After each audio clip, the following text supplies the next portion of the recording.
अस्सलामुअलैकुम एवरीवन, कैसे हैं आप सब। अब बाज़ार से मसालों के डब्बे लाना छोड़ें और घर में ही मसाले तैयार करें। घर में बनाने से ये आपको बहुत सस्ता भी पड़ता है और टेस्ट भी अच्छा होता है, क्योंकि ताज़ा मसाले आप उसी टाइम पे पीसते हैं तो उसकी खुशबू भी बहुत ज़्यादा अच्छी होती है और टेस्ट भी बहुत अच्छा आता है। तो आज मैं आपके साथ चपली कबाब मसाला की रेसिपी शेयर करूँगी। तो चलें बनाते हैं चपली कबाब मसाला।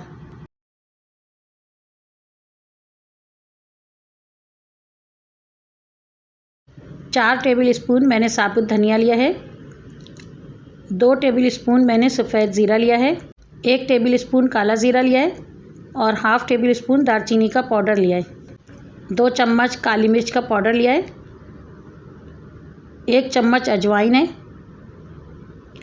2 तेज़पात के पत्ते हैं, ये छोटे छोटे पीसेस कर लें इसके। 2 चम्मच कसूरी मेथी है। 2 चम्मच मैंने लहसुन पाउडर लिया है और आधा चम्मच मैंने जिंजर पाउडर लिया है या अदरक पाउडर। 2 चम्मच मैंने अनारदाना लिया है। 1 चम्मच लाहौरी नमक है, आप कोई सा भी नमक ले सकते हैं। 1/4 टेबल स्पून टाटरी है, सिट्रिक एसिड। आधा चमचा चीनी है। शक्कर, ये चिली फ्लेक्स है, आप साबुत गोल मिर्च भी ले सकते हैं। मैंने 3 चम्मच चिली फ्लेक्स लिया है। 1 चम्मच प्याज का पाउडर, अगर आपके पास प्याज का पाउडर नहीं है तो इसे स्किप कर दें। इन सब मसालों को ग्राइंडर में डालकर थोड़ा मोटा मोटा दरदरा सा मैं पीस लूँगी।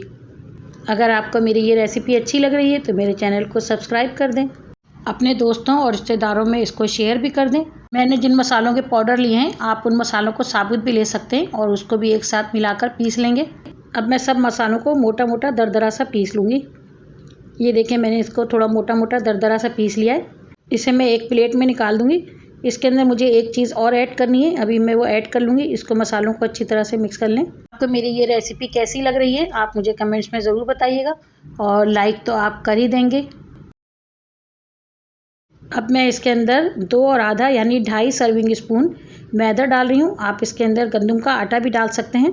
मैंने 2.5 सर्विंग स्पून जो है वो मैदा डाला है। अब इन सब चीज़ों को डालकर अच्छी तरह से मिक्स कर देंगे। बहुत अच्छी तरह से मिक्स करना है ताकि मैदा और सारे मसाले आपस में अच्छी तरह से मिक्स हो जाएं।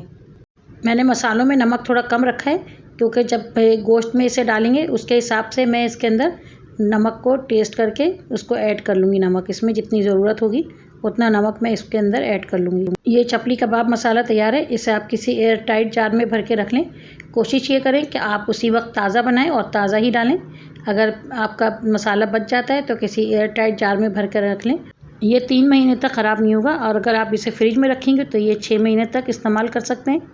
इसे आप एक दफ़ा ज़रूर ट्राई कीजिएगा, आपको बिल्कुल भी फ़र्क महसूस नहीं होगा।